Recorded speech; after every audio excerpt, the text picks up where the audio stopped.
Bien, buenos días.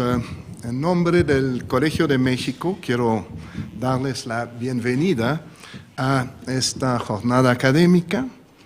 Aprovecho la ocasión para saludar y agradecer la presencia de Su Excelencia, el señor embajador Rabah Hadid, que es embajador de Argelia en México, y también a la consejera Amparo Anguiano, coordinadora de análisis político de la Dirección General para África y Medio Oriente de la Secretaría de Relaciones Exteriores.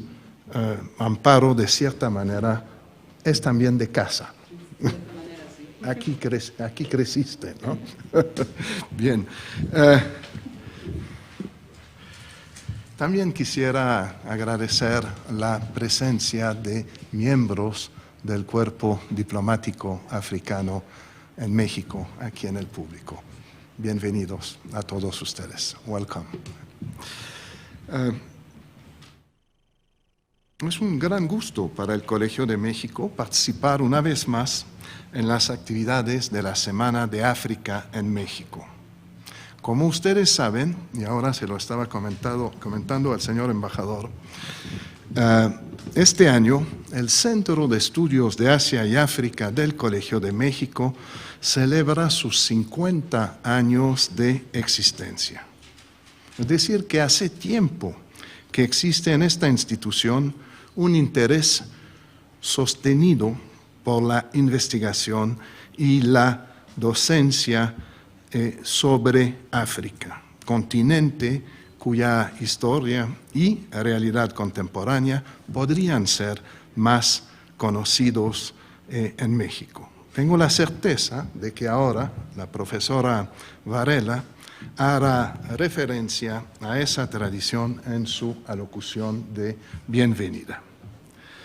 De hecho, por uno de esos curiosos azares de la vida, si bien nuestras actividades en este campo son bien conocidas por las comunidades académicas y diplomáticas interesadas en el continente africano y las relaciones internacionales, el gran público mexicano se ha enterado apenas en febrero pasado que el Colegio de México se dedicaba desde hace muchos años al estudio de África. Y decía que fue por el azar, efecto del azar, porque febrero pasado, como todos saben, la actriz keniana mexicana Lupita Nyong'o ganó el Oscar a la mejor actriz de reparto en Hollywood. Y en ese momento la prensa nacional hizo ampliamente referencia al hecho de que su padre había sido profesor del Centro de Estudios de Asia y África del Colegio de México a principios de la década de los años 1980. En pocas palabras, el gran público mexicano se enteró que desde esa época, por lo menos, existía académicos en el Colegio de México que se dedicaban seriamente a la docencia y a la investigación sobre África. Bien, pero pasando a cosas más serias, quiero felicitar a los organizadores de este coloquio, no solo por la realización de dicho encuentro, sino también por la selección del tema que nos reúne hoy, el de la seguridad alimentaria. Es un tema de gran importancia y relevancia, y no solo para África, sino también para el resto del mundo. Y yo diría, y ahora lo comentaba con un representante de Ruanda, y desgraciadamente es un tema que se estudió mucho aquí en México hace 20, 25 años, pero es un tema que ha desaparecido poco a poco, que ha perdido visibilidad en la agenda del debate público nacional y también, diría yo, en la agenda de las relaciones internacionales. Entonces, ojalá que este coloquio contribuya a volver a colocar ese tema fundamental en el centro de nuestras preocupaciones. Bien, no soy especialista en el tema, voy a dejar que después se pronuncien los especialistas. Aquí mi colega Antonio es ahora uno de los pocos colegas del colegio que sigue trabajando el tema del mundo rural en el Colegio de México. Es una lástima que se haya quedado casi solo a trabajar el tema. Bien, no me queda más entonces que desearles un muy fructífero y provechoso intercambio de ideas y una excelente jornada académica. Y aprovecho para dar la palabra a la consejera Amparo Anguiano. Amparo.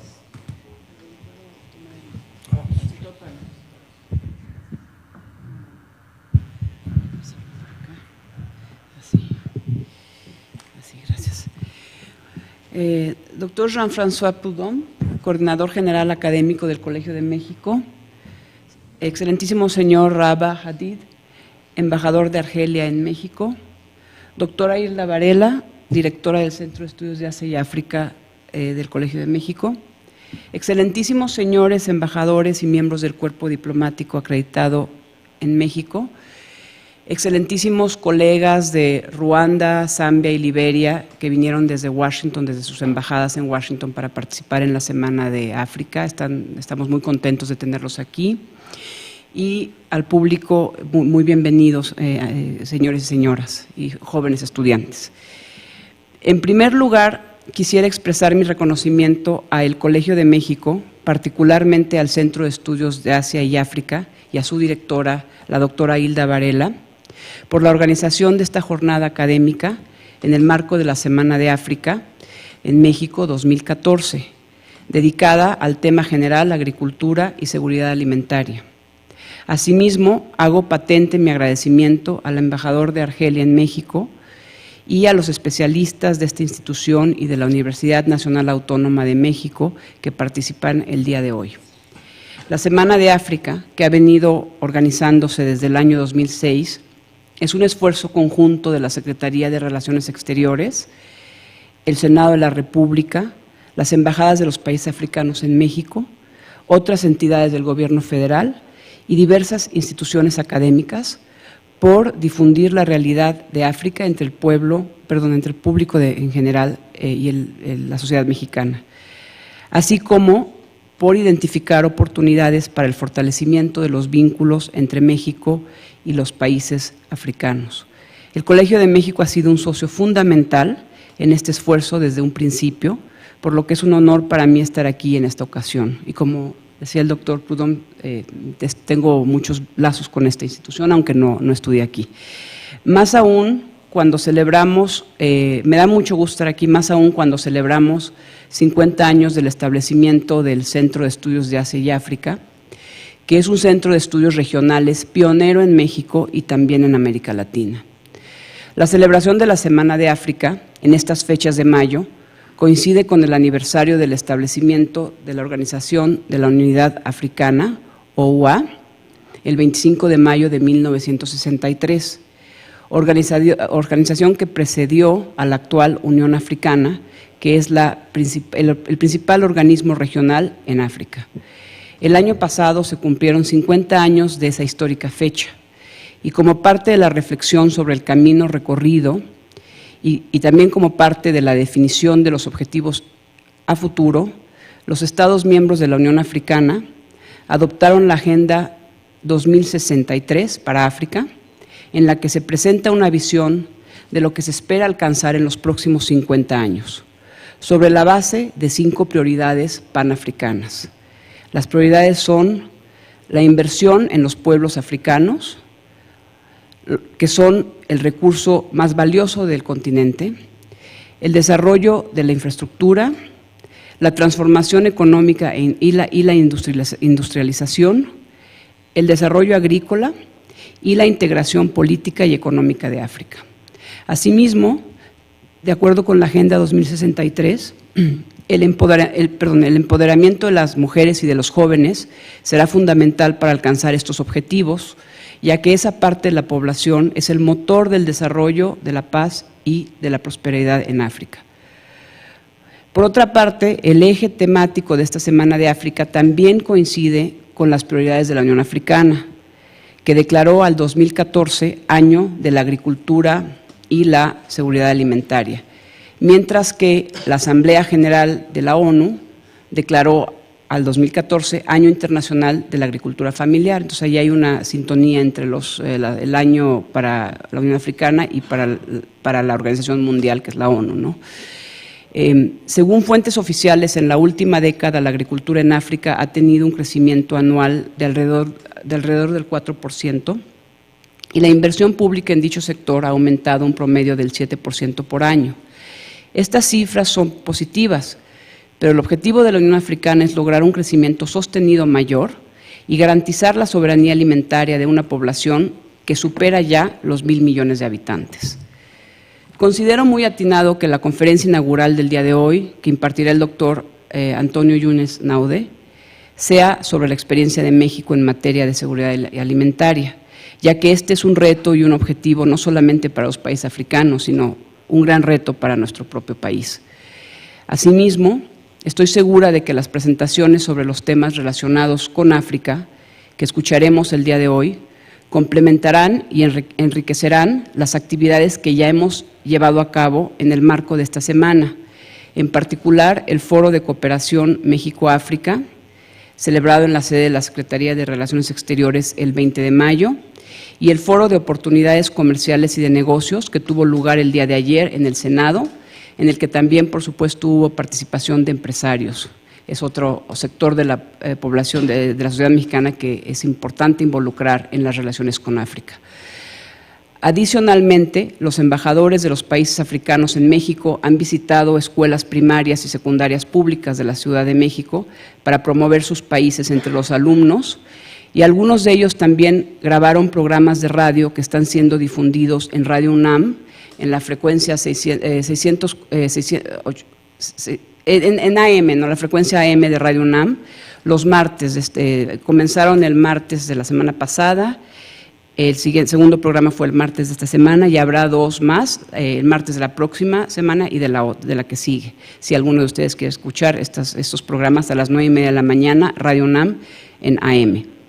Por otra parte, en el Museo de la Cancillería, que está en la sede del Instituto Matías Romero, en el centro, en la calle de República del Salvador, se inauguró este lunes la exposición fotográfica Una mirada mexicana de África, del cineasta y documentalista Óscar Menéndez, quien vivió un año en Mozambique a mediados de los años 90, y tuvo una oportunidad de tener mucha cercanía con la gente a la que conoció, y sobre todo refleja en sus fotografías la realidad cotidiana de principalmente Mozambique, pero también de Zimbabue y de Sudáfrica, países que visitó en aquella ocasión, en aquella época. Antes de terminar, quiero reiterar mi agradecimiento a todas las instituciones participantes en esta semana y a los distinguidos especialistas que participan en esta jornada académica. Muchas gracias. Perdón, señor embajador Rabah Hadid.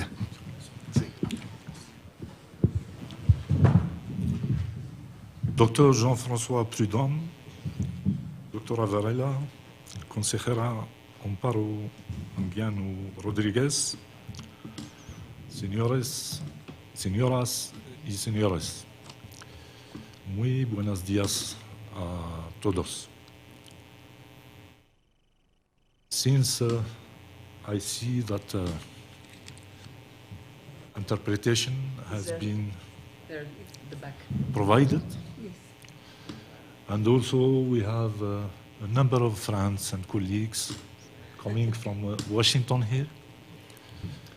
I will switch to English, and I promise the Colegio de México that next time I will speak in Spanish. Okay, please. It is an honor to be here in this prestigious Colegio de Mexico. And also, it is an honor also to speak in this event organized under the auspices of the Center for African and Asian Studies of this Colegio.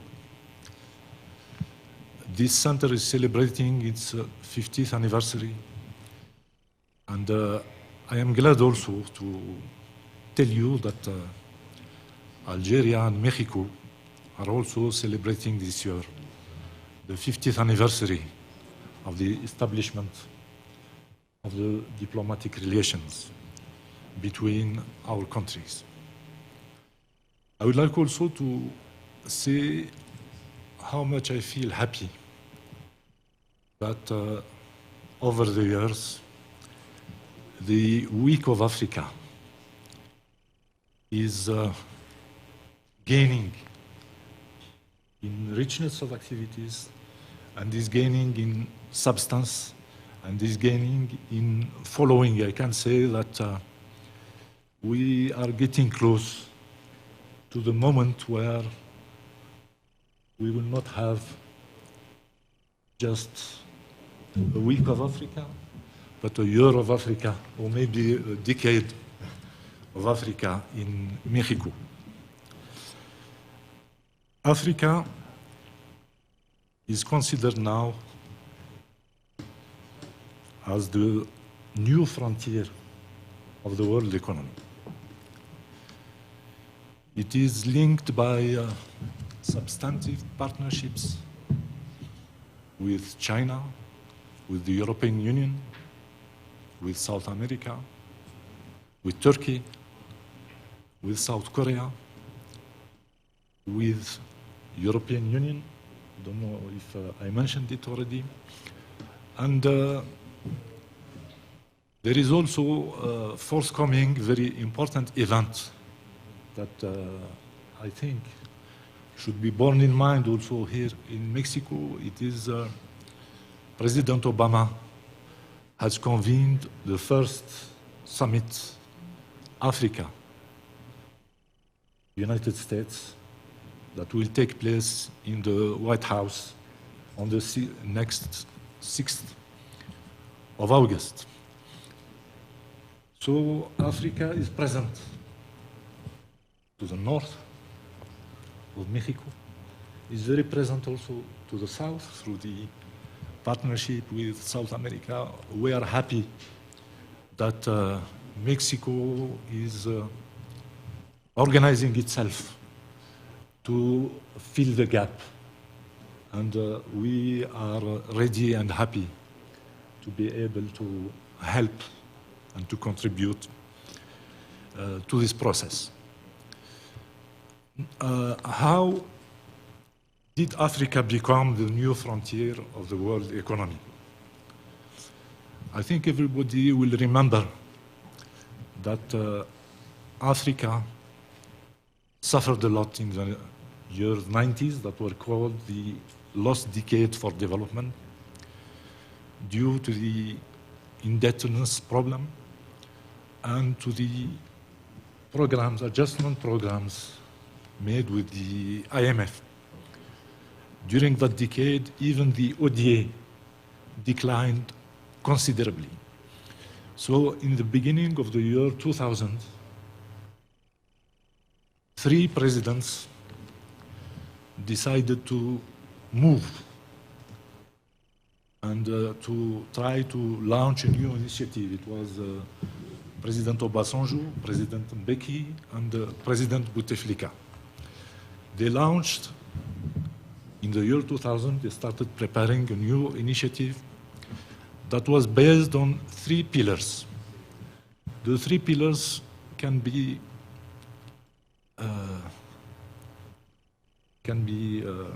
for the sake of memorizing them, under the acronym of the PLO. That is partnership, leadership, and ownership.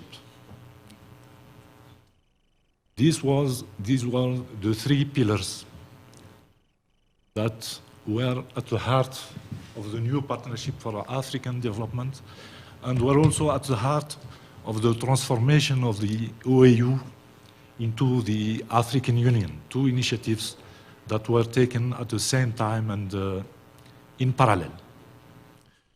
And also there was one very important principle that was at the heart of both initiatives.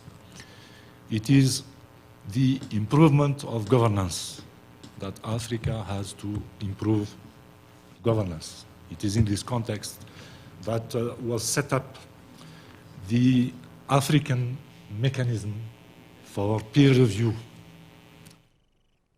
at the level of heads of state and government.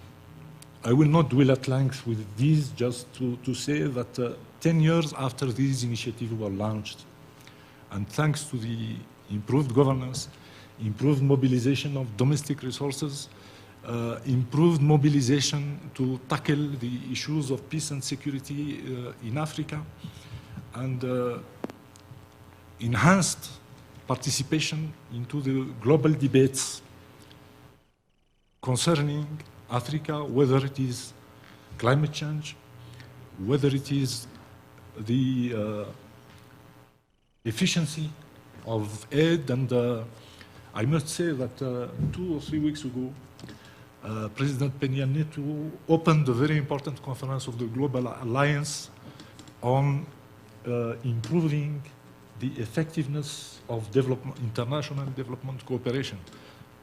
The platform of Africa participated in the previous meeting in South Korea, in Busan, South Korea, with an Africa platform, which was the origin of the creation of this alliance. So thanks to all these elements, Africa emerged as a continent that enjoys almost widespread democracy, that tackles its own problems, that promotes African solutions to African problems, and that knows a good level of economic growth for quite a long period of time. And there is a potential to do more. Now I would like to say just a few words on food security. Food security is the central theme of the 2 African Union summits of this year, the one in January and the one that will take place in Malabo next July. The theme of agriculture and food security. And it is very important because it is the African agricultural renewal has been jump-started in Maputo in 2003 through the adoption of what is called CAADP, Comprehensive African Agricultural Development Program.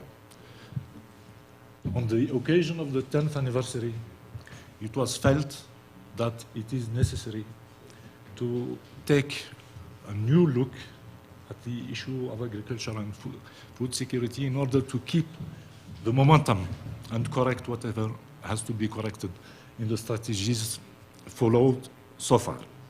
Now, for food security, Africa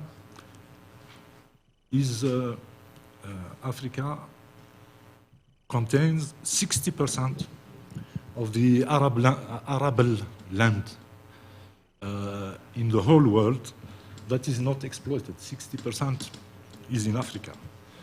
The potential for water resources is huge, and there are many huge projects that are at various stages of preparation or implementation in the area of water.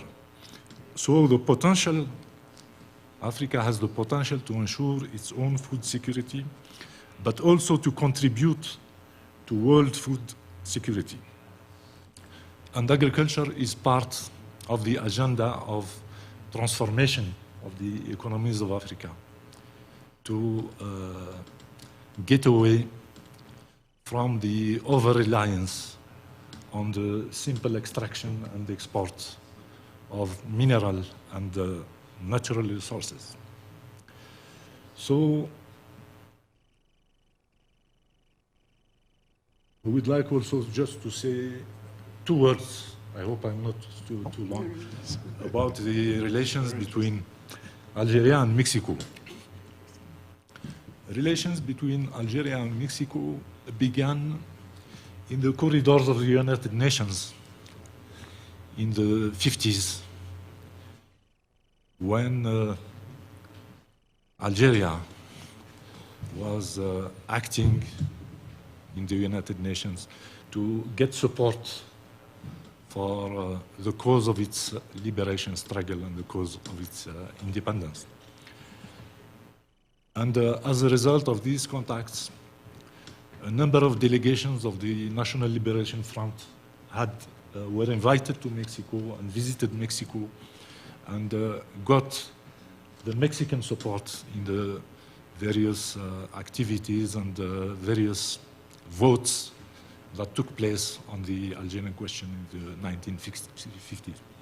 So it was only natural that as early as 1964, the 2 countries, independent Algeria and Mexico, established diplomatic relations.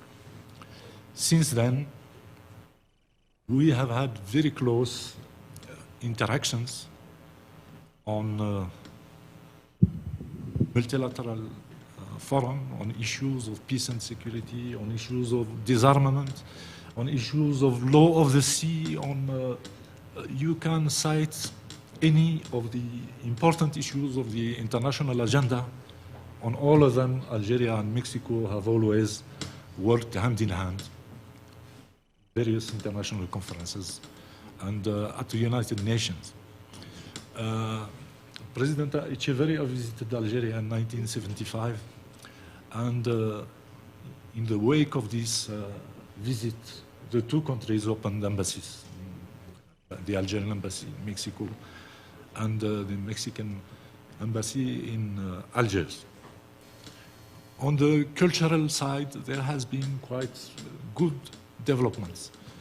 On the economy, although we are the number 2 partner of Mexico in Africa, after South Africa,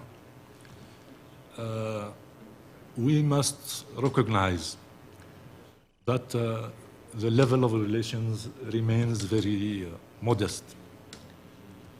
And I hope that given the momentum that issues relating to Africa are gaining now in Mexico, I hope this will help to get a comprehensive set of economic relations between Algeria and Mexico, and I think we can achieve this in quite a short period of time. Sorry for speaking too long. Thank you. Muchas gracias, señor embajador. Ahora doy la palabra a la directora del Centro de Estudios de Asia y África, también especialista, una de las pocas especialistas sobre África aquí en México, la profesora Hilda Varela. Gracias, buenos días. Es un gran honor para el Colegio de México y en particular para el Centro de Estudios de Asia y África contar hoy con la distinguida presencia del señor embajador Rabah Hadid, quien además acaba de llegar a México y que nos ha prometido ya que hablará español dentro de muy poco. Además, también es un gran placer contar con distinguidos representantes del cuerpo diplomático africano. Son visitas que para nosotros son verdaderamente muy honrosas, muy placenteras y que lamentablemente no tenemos con mucha frecuencia. Efectivamente, el Centro de Estudios de Asia y África está cumpliendo 50 años de haber sido fundado. Sin embargo, los estudios de África fueron posteriores, datan de los años 80. Obviamente, en ese momento, cuando empezaron los estudios de África aquí en el CEA, yo ya tenía algunas horas de vuelo metida en el maravilloso mundo del estudio de África. La finalidad del Centro de Estudios de Asia y África en cuanto a África específicamente es, por un lado, formar jóvenes generaciones, estamos enfocados a América Latina fundamentalmente, que sean especialistas en estudios africanos y que obviamente vean a África a partir de una época, de un enfoque distinto y no a partir de la perspectiva desviada que generalmente presentan los medios masivos de información. Pero otro aspecto que también es muy importante para nosotros es aprovechar cualquier foro, cualquier oportunidad que hay para hablar de lo que realmente es África. Hablar de lo que realmente es África implica hablar de vitalidad. Yo diría, por ejemplo, este año 2014 es un año donde hay una serie de acontecimientos muy importantes en África ante el casi total silencio de los medios masivos de información. Se cumplen 20 años que en Sudáfrica oficialmente terminó el apartheid. Se cumplen 20 años del genocidio de Ruanda, un periodo realmente triste, pero sin embargo la gente se quedó con la imagen de lo que fue Ruanda entre abril y julio de 1994. Pero la historia de Ruanda no empezó ni terminó con el genocidio. Y si vemos qué es lo que pasa hoy Ruanda, 20 años después, vemos a una nación viva, a una nación en constante movimiento. Lo mismo podríamos hablar de Liberia, que sufrió una guerra civil y sin embargo es un país que se está reponiendo, se está poniendo de pie por su propio esfuerzo. También diríamos, bueno, es un año muy importante para Zambia y Malawi porque cumplen 50 años de vida independiente y esto, por ejemplo, prácticamente nadie habla de esto. Obviamente también hablaríamos de las elecciones en Argelia, de las elecciones en Sudáfrica, de las elecciones en Malawi y subrayo, hay un absoluto silencio al respecto. Conocernos mutuamente es uno de los primeros puntos precisamente para lograr el acercamiento. Cuando tratamos de conocer realmente lo que es África, nos damos cuenta que tenemos muchísimos más puntos en común de lo que al principio se podría pensar. Y esto precisamente, el conocimiento es el primer punto de entrada para precisamente fortalecer las relaciones diplomáticas de México en general con todos los países africanos. Yo subrayaba, África es un continente que está vivo. El señor embajador mencionaba el gran potencial que tiene África y en lugar de detenernos solamente en los aspectos negativos, veamos también ese extraordinario potencial que tiene África. Nosotros aquí veríamos cómo, a pesar de la esclavitud, a pesar de los terribles años de colonización, a pesar de que algunos países africanos han padecido terribles dictadores, África está de pie. Y África probablemente está hoy más que nunca viva. Y una de las formas de acercarnos a esta vitalidad de África es precisamente a partir del mundo rural, de la agricultura en el continente africano. No quiero tomar mucho la palabra, solamente quiero hacer una pequeña mención. Cuando yo tenía 19 años y decidí que me iba a dedicar al estudio de África, fue porque me enamoré, fueron mis 3 primeros amores, pero dicen que siempre hay un segundo amor. Mis 3 primeros amores en el continente africano fueron Ghana, Sudáfrica y Argelia. Entonces, bueno, el segundo amor, ya la segunda parte del enamoramiento, entra todo el continente africano, afortunadamente.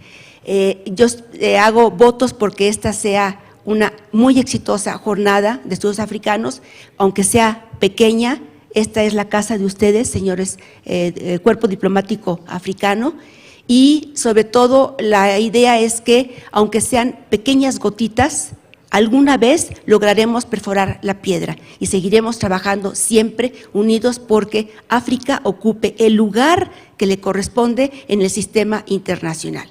Muchas gracias y bienvenidos. Bien, gracias, Hilda.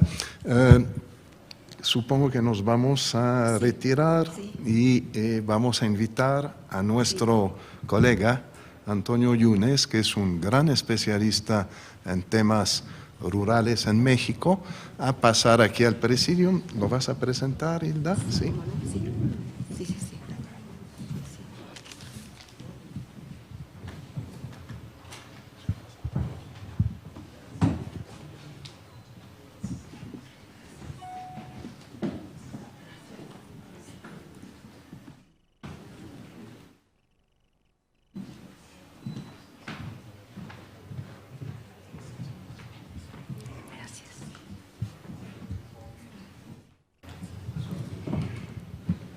Probablemente debería de haberle pedido al doctor Antonio Yunes que me presentara un breve currículum, pero lo que pasa es que como es un hombre tan conocido, un economista tan conocido en el Colegio de México y a nivel internacional precisamente por su especialidad en la agricultura, además he tenido la oportunidad de oírlo en excelentes presentaciones.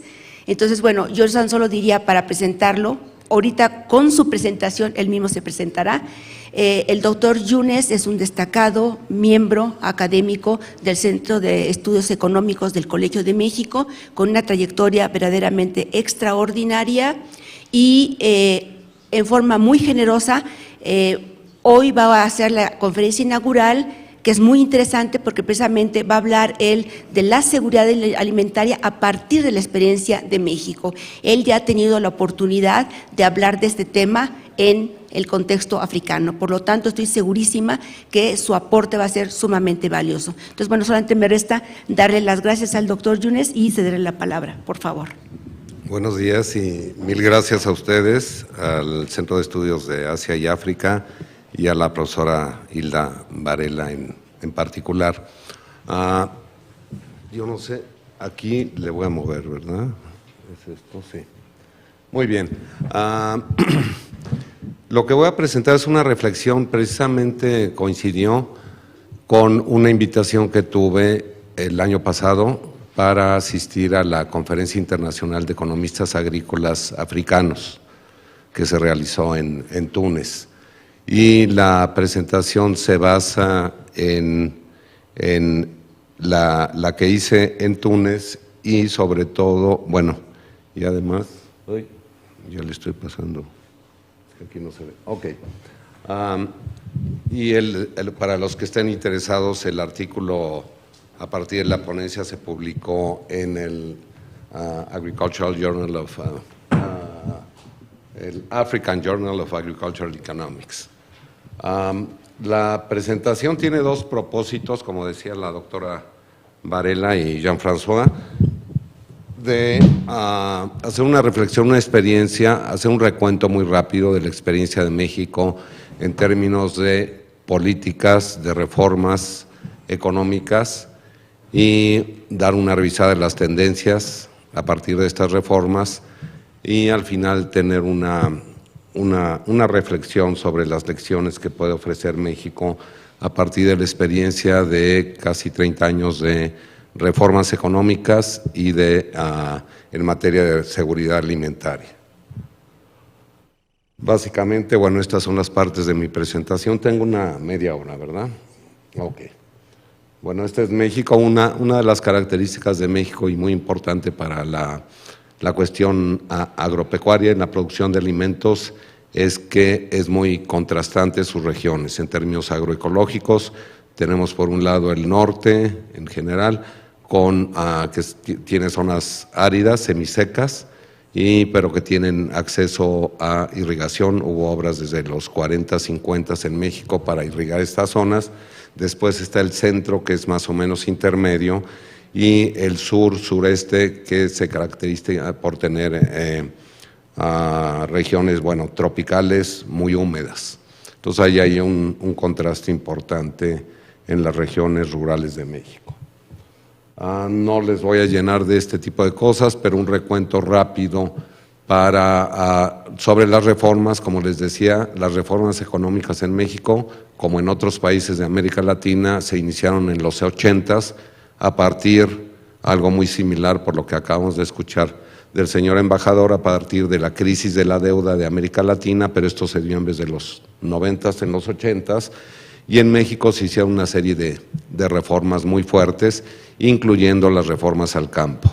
Un paso muy importante fue la entrada de México al GATT, ahora la Organización Mundial del Comercio, en 86, y después se fueron haciendo pasos para liberalizar a la economía y también al sector agropecuario. México, por ejemplo, tenía una empresa paraestatal muy grande que se llamó Conasupo y se fue desmantelando. Conasupo tenía el control y el poder de casi toda la cadena alimenticia, desde garantizar precios de apoyo subsidiados a productores de cultivos básicos hasta la comercialización y producción de productos alimenticios, pasando por el control total de las importaciones de alimentos. Esto se transformó sobre todo durante los años 90 y con Azupo esta empresa desapareció en esa época. Hubo una serie de medidas de reformas, otra importante para el sector agroalimentario, es una reforma que se dio en 1992, en donde con ella se intentó privatizar los derechos de propiedad, es decir, liberalizar los derechos de propiedad. Antes estaban caracterizados, después de la Revolución Mexicana de principios del siglo pasado, hubo un extensivo reparto de tierras, pero este reparto de tierras se dio con restricciones en términos del uso de la tierra. Con la reforma ejidal de 91-92 se pretendía que se privatizara la tierra, esta tierra con ciertas restricciones en su uso, y que a partir de eso iba a aumentar el tamaño de las unidades de producción agrícola, y no solamente eso, sino que iban a tener sus dueños o sus explotadores el acceso a crédito, ¿no? Que iba a crecer la garantía que podía ofrecer los productores agrícolas para obtener créditos.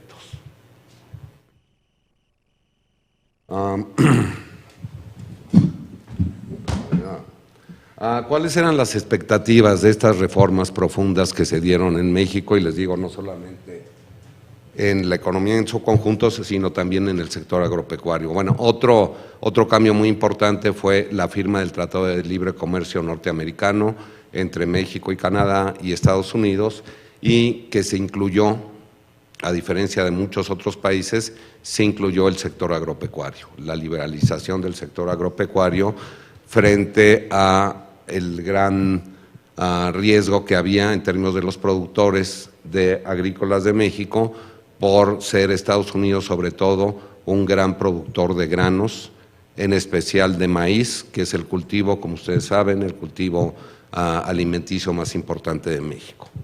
¿Qué es lo que se esperaba? Por un lado, que se estableciera lo que llamamos los economistas la ley de un solo precio, es decir, que los precios que los productores mexicanos de cultivos y de agrícolas siguieran los precios internacionales. En el caso de México y para algunos cultivos, el precio internacional que se fija es el de los Estados Unidos, de la Bolsa de Chicago, sobre todo en el caso del maíz.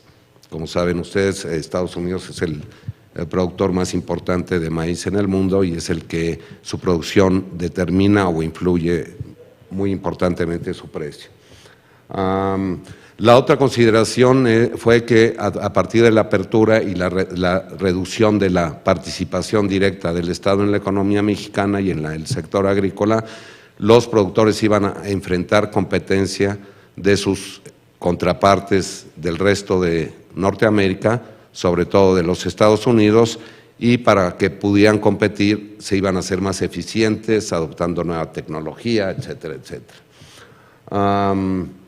La otra cosa que les dije, con la reforma ejidal se esperaba, y con estos procesos de liberalización, se esperaba que las unidades de producción agrícola crecieran de tamaño. Por otro lado, bueno, México tiene como saben, una alta tasa de migración a los Estados Unidos, incluyendo los habitantes del sector rural, y las expectativas oficiales en esa época, en los 90s, era que la migración de México hacia Estados Unidos iba a crecer, pero en el corto o mediano plazo.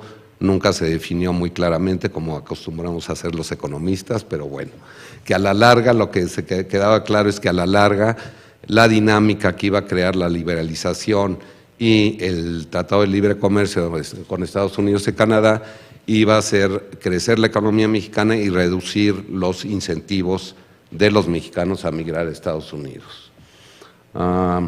Por otro lado, hasta principios del presente siglo no hubo gran preocupación oficial por la seguridad alimentaria, más bien por la dependencia alimenticia, y básicamente el argumento es de la economía neoclásica convencional, que con crecimiento, etcétera, con precios menores, que es lo que se esperaba por el Telecán, la gente iba a tener posibilidad de adquirir sus alimentos independientemente de dónde vinieran, es decir, independientemente si vinieran de otros países y en específico de los Estados Unidos.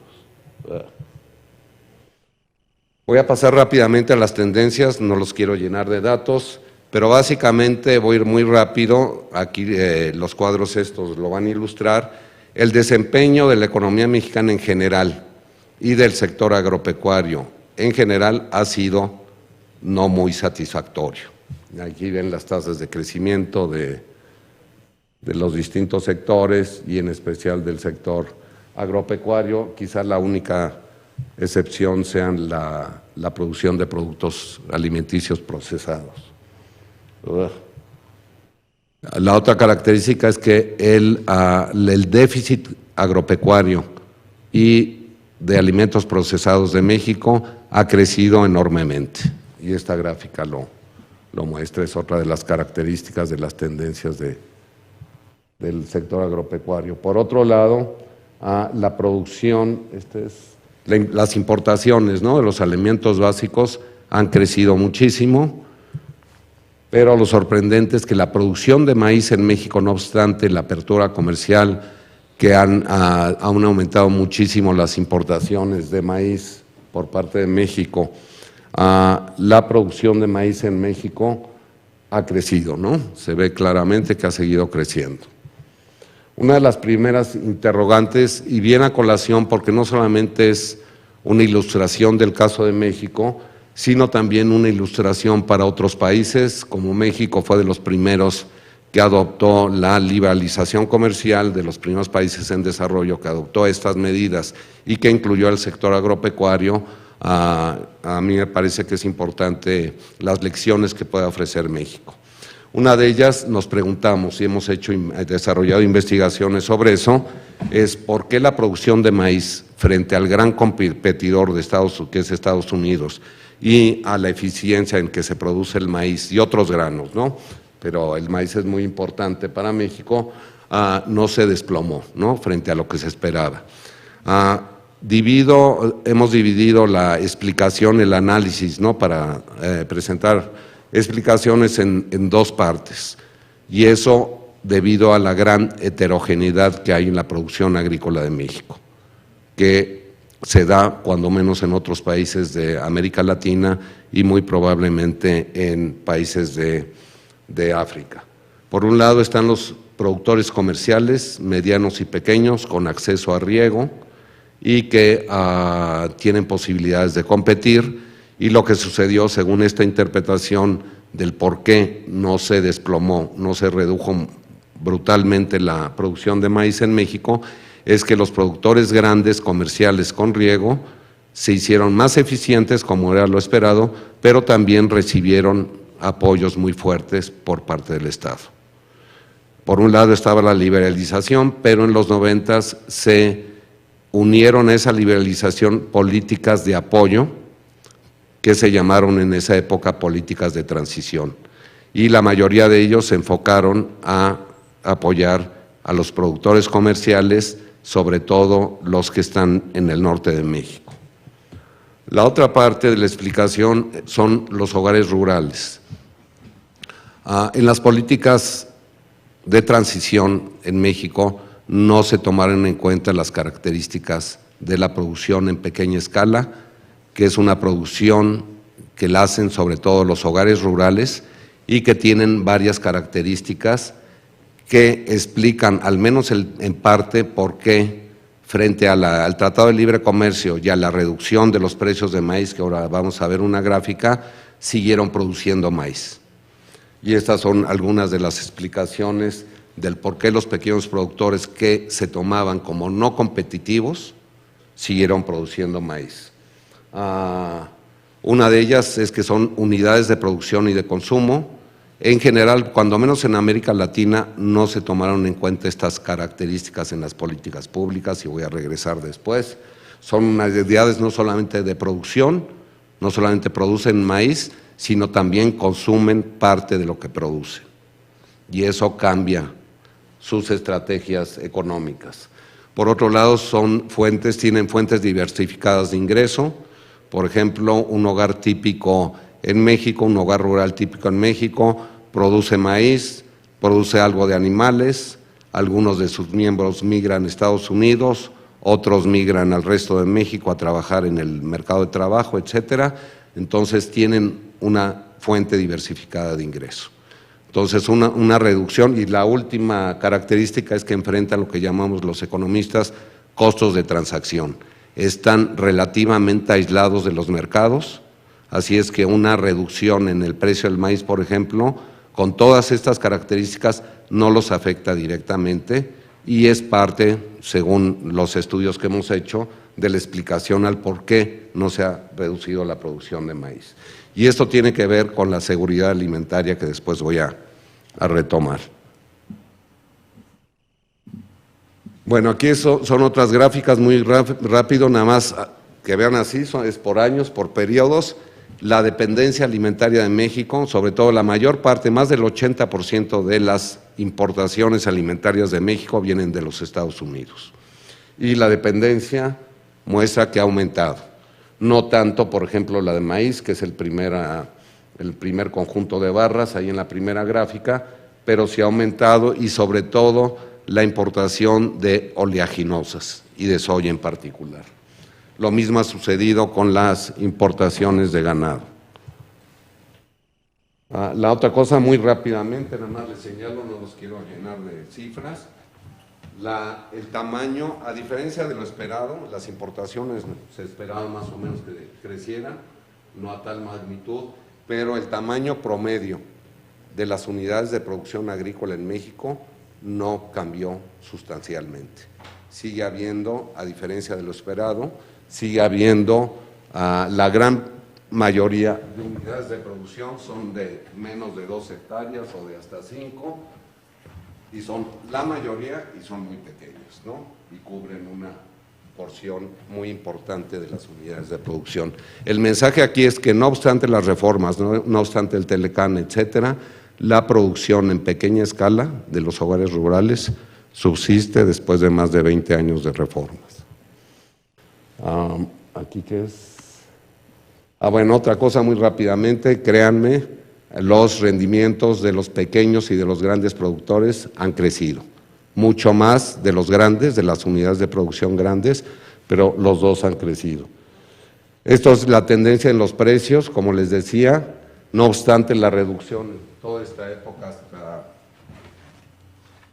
este pico, hubo una tendencia en la reducción de los precios internacionales de los principales alimentos, cultivos alimenticios en todo el mundo, y esta tendencia la siguieron los productores mexicanos. Después voy a hablar, como ustedes saben, 2007, 2008, empezaron a crecer los precios internacionales de los alimentos y a partir de ese año se han mantenido altos, no han seguido subiendo, pero ha aumentado la volatilidad de los precios internacionales de los alimentos y eso seguramente es una de las razones, y el cambio climático, por la preocupación de los organismos internacionales por la seguridad alimentaria del mundo.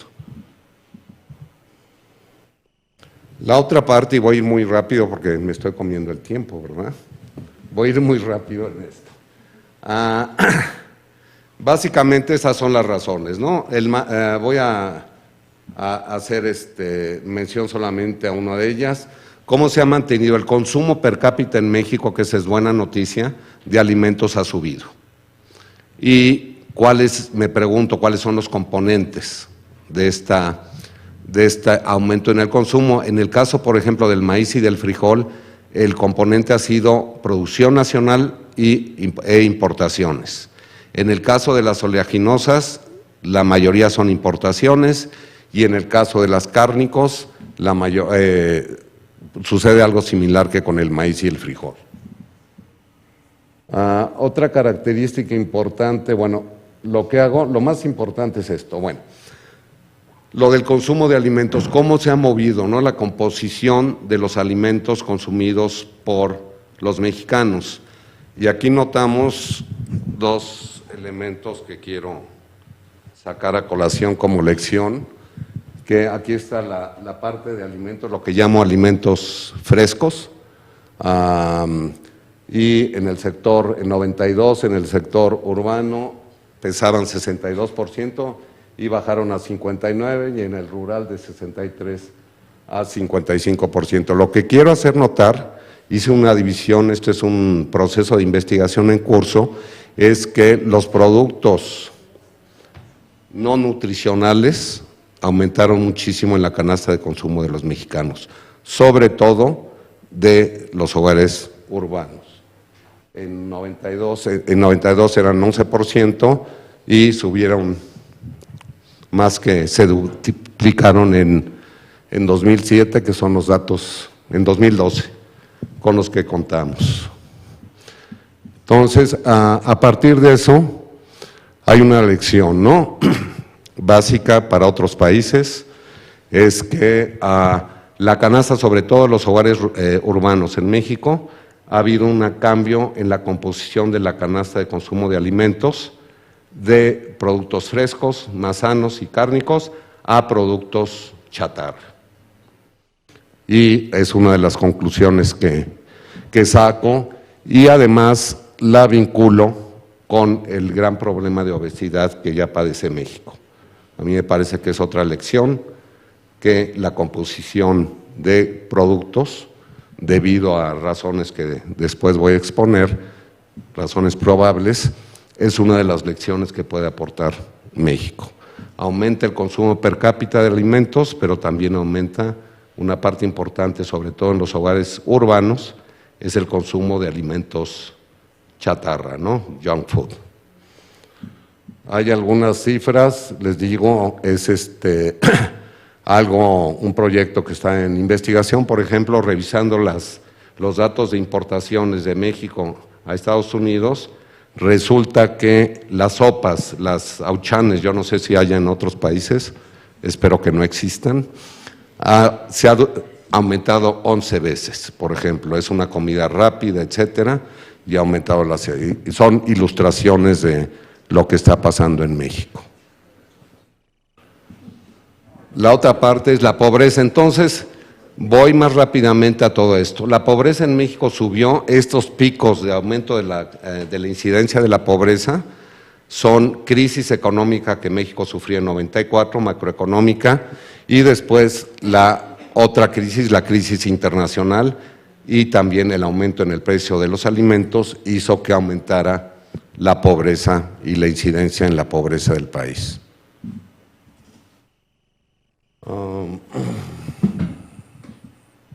Bueno, una reflexión sobre estas tendencias.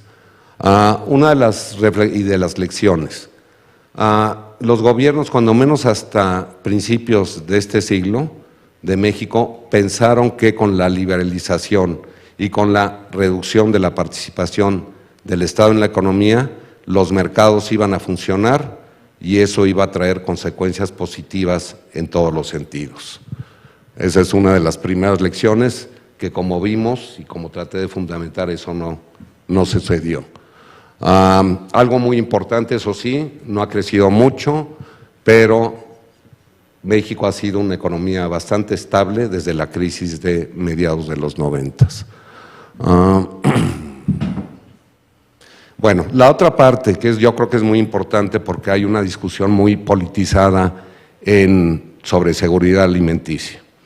A mí me parece que el argumento básico puede ser aceptado, es que seguridad alimentaria no importa que el contenido, en principio el contenido de importaciones de la canasta alimenticia de los habitantes de un país, siempre y cuando la gente tenga ingreso suficiente como para comprarlos. Y eso, con las cifras de pobreza, vemos que en México los pobres siguen siendo muy vulnerables ante crisis externas y aumento en el precio de los alimentos. Y la cuestión se complica aún más de seguridad alimenticia por el problema del cambio climático y por la volatilidad cada vez más fuerte en los últimos años de los precios de los alimentos. Entonces, todo eso me lleva a proponer que es muy importante la producción en pequeña escala. En México ha probado ser importante, una forma de contribuir a la seguridad alimentaria, cuando menos de los hogares rurales, y es una forma de enfrentar la cuestión de proveer de seguridad alimentaria a los habitantes de los países. Ya pronto termino. Ok, estas son otras características, ahí están, no quiero tomar más de su tiempo, a otras de las características de las políticas del Estado mexicano que a mi entender no han funcionado. Y las pueden leer. El presupuesto público en México es muy, muy elevado al sector agropecuario, a diferencia de lo que se dice en la prensa mexicana. Por ejemplo, la FAO tiene indicaciones de la orientación agrícola de los presupuestos de los países de América Latina, y México es el que tiene una proporción más elevada de dinero gastado, de dinero público gastado en la agricultura, que otros países de América Latina que han sido mucho más eficientes en la producción de alimentos. Ejemplos claros son Chile y Brasil, por ejemplo.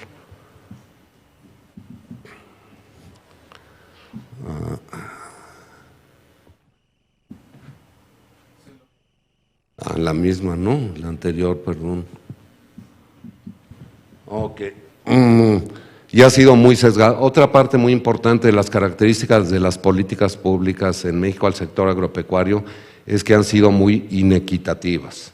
Es decir, la mayor parte del presupuesto se ha canalizado a productores grandes, comerciales, etcétera, y eso, como se imaginarán, tiene repercusiones en la desigualdad, y también las políticas que han funcionado más o menos bien de combate a la pobreza en México, en el medio rural, se ven frenadas o hasta revertidas por otro tipo de políticas que son inequitativas. A ver esto. Ok. Y concluyo, una de las reflexiones, esta es una reflexión más bien de política, de economía política, es que una de las razones por las que, según esto, y si me creen en las cifras, es evidente que han fallado las políticas de transición en México para asegurar la seguridad alimenticia y para promover la producción agrícola. No obstante, tuvimos, por ejemplo, hicimos un trabajo, una serie de colegas académicos de Estados Unidos y de México en 2007, cuando entró el gobierno federal pasado, hicimos una serie de propuestas de reformas y más equitativas, provisión de bienes públicos, no solamente de transferencias de ingreso, etcétera, etcétera, y no se tomaron en cuenta. No es crítica porque la hayamos propuesto nosotros, pero es un reflejo de que no hubo una aceptación política de cambiar las reformas. Hay una serie de grupos de poder, de influencia en el Senado y en el gobierno federal que hacen que los subsidios vayan sobre todo a ellos. Afortunadamente, después de este panorama medio deprimente, el gobierno de la administración actual ha lanzado lo que se llama la Cruzada Nacional contra el Hambre, en donde por primera vez durante las épocas de reformas combina la política social con la política de producción de alimentos y está enfocada a los pequeños productores y hogares rurales. El gran reto es el diseño, un diseño que asegure la eficiencia y eficacia de esas políticas públicas, y el otro componente, para concluir, es el gran problema de obesidad que hay en México, y apenas en términos de políticas públicas, apenas empiezan a tomar ciertas medidas indirectas para combatir el gran problema que hay ahora en México de obesidad. Es todo, gracias, y disculpen por si me tomé demasiado tiempo.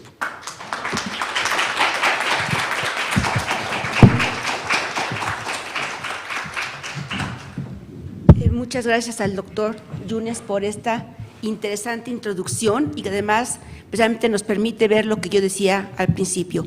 Hay muchísimos más puntos en común entre México y África de lo que uno podría pensar.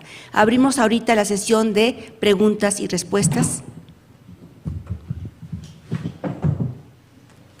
Hacia adelante.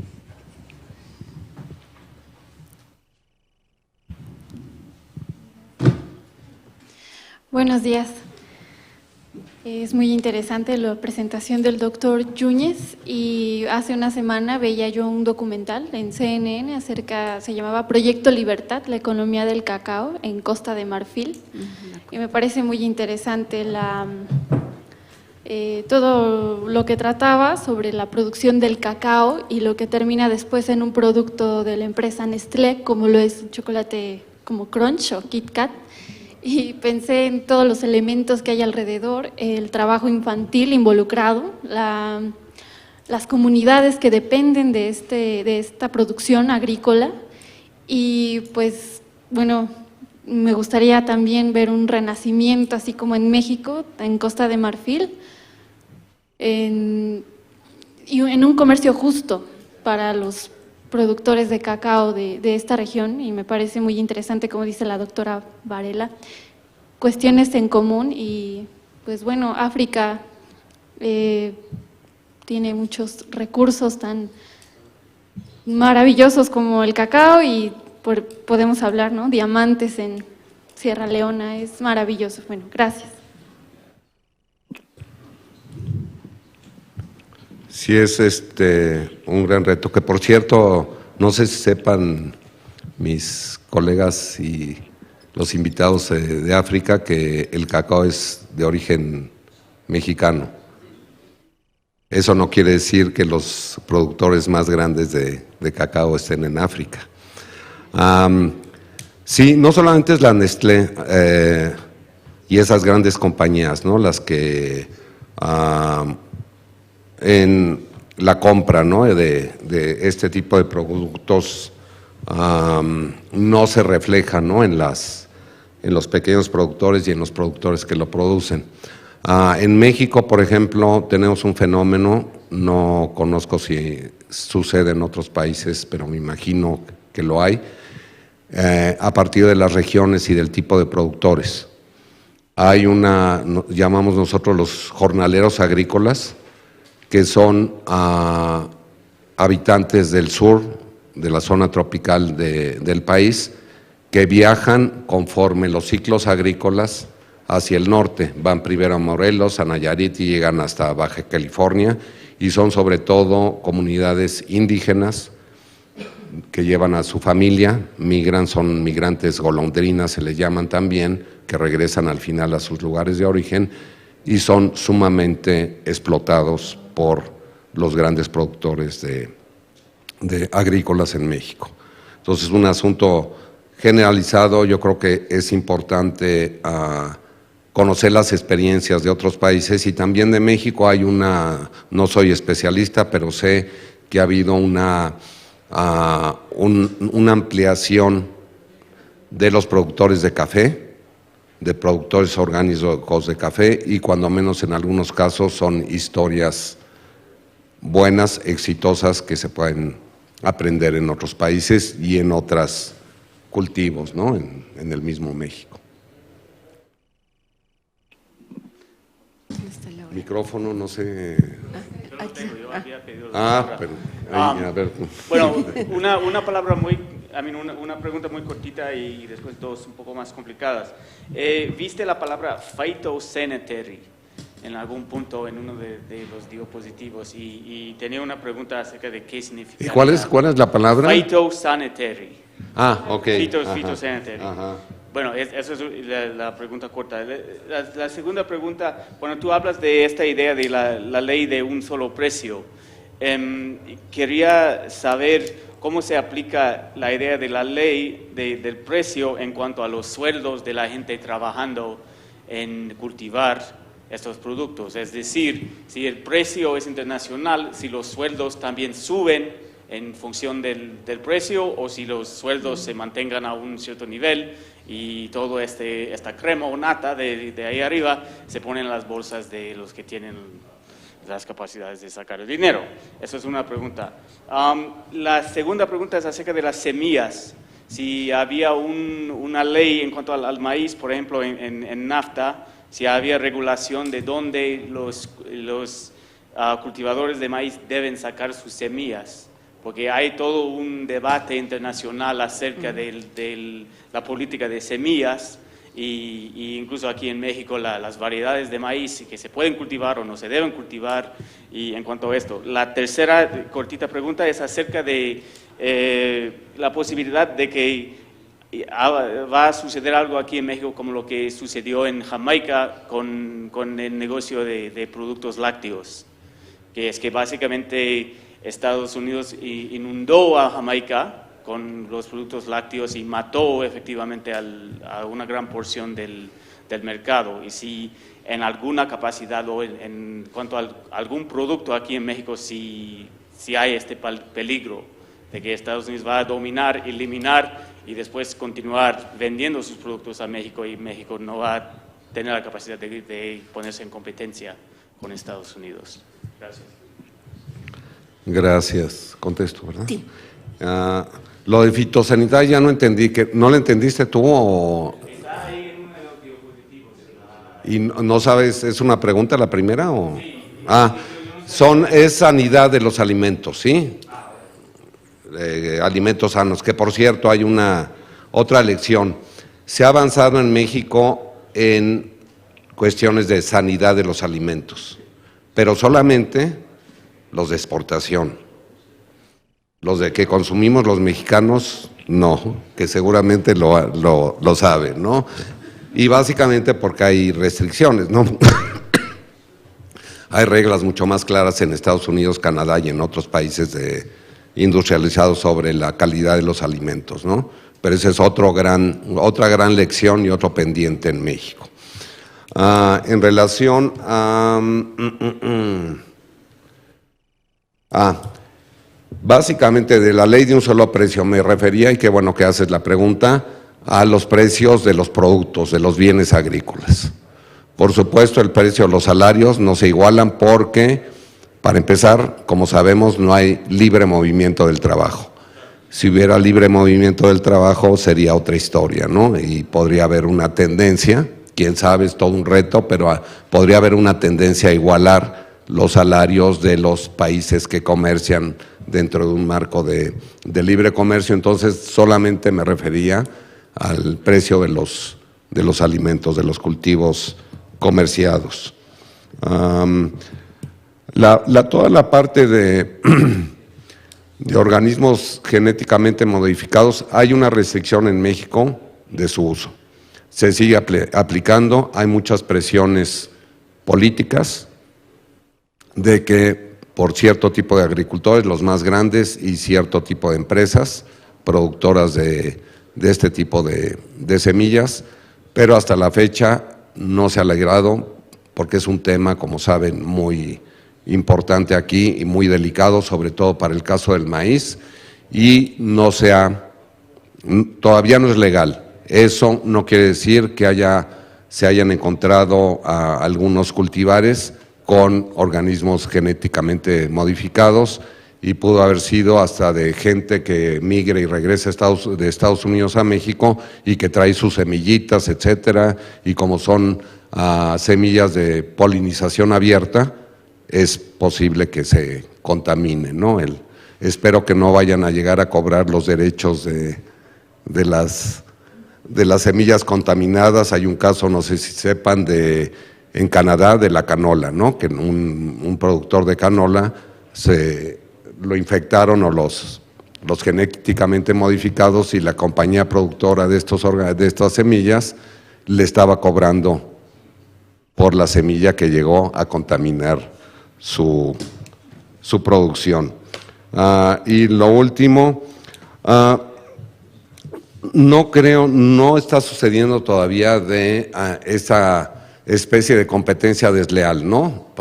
Para México por parte de los Estados Unidos, que yo sepa todavía ha aumentado mucho las importaciones de productos cárnicos, etcétera, desde los Estados Unidos, pero no creo que, quizá por el tamaño de México, que no haya tanta peligro. Sé lo que sé, viendo a campo, por ejemplo, en el sureste, en Tabasco, lo que hacen, hablando de la Nestlé, lo que hacen, por ejemplo, y parece que es redituable y muy buen negocio, tienen camionetas especiales que van a los pueblos en la parte sur de Tabasco, de la ganadería extensiva, lechera, y van a recoger la leche todos los días de los pequeños productores. Entonces yo creo que también es un negocio que les reditúa, ¿no? Que se produzca la leche nacionalmente, ¿no? Al menos en el caso de México. Por cuestiones de tiempo, la última pregunta, y por favor que sea breve. Bueno, seré breve y conciso. Antonio, mira, de tu presentación hay un punto específico que quiero comentar contigo. Bueno, a lo largo de tu presentación hablas del tema de los alimentos en México, de las importaciones, las exportaciones, y a mí me interesa particularmente el tema del maíz. ¿Por qué me interesa el tema del maíz? Bueno, pues así como Mariana había hablado del tema del cacao, el maíz también es un producto muy importante en África, que tampoco es de África, llegó por los portugueses, y sin embargo pues es buena parte de la dieta y de la base alimentaria en África. En el caso de México, creo, no me quedó muy claro si lo hablaste, pero me dio la impresión de que, a diferencia de otros productos, México es autosuficiente. No sé, porque también el problema con el maíz, y creo que es un tema que a veces se nos pasa, es que el maíz es un producto que no solamente es para consumo humano, tiene que ver totalmente en el proceso de producción de alimentos, pero en el sentido de que también el maíz es para alimentar animales, para, ¿cómo se llama? Digamos, también garantizar lo que es lo que le llaman en inglés el poultry, es decir, las aves, y otro tipo de producto. En el caso de México, ¿cuál es el porcentaje del uso del maíz con fines alimenticios para animales y cuánto para consumo humano? ¿Y cómo está la situación en México? ¿Somos autosuficientes o hay que importar?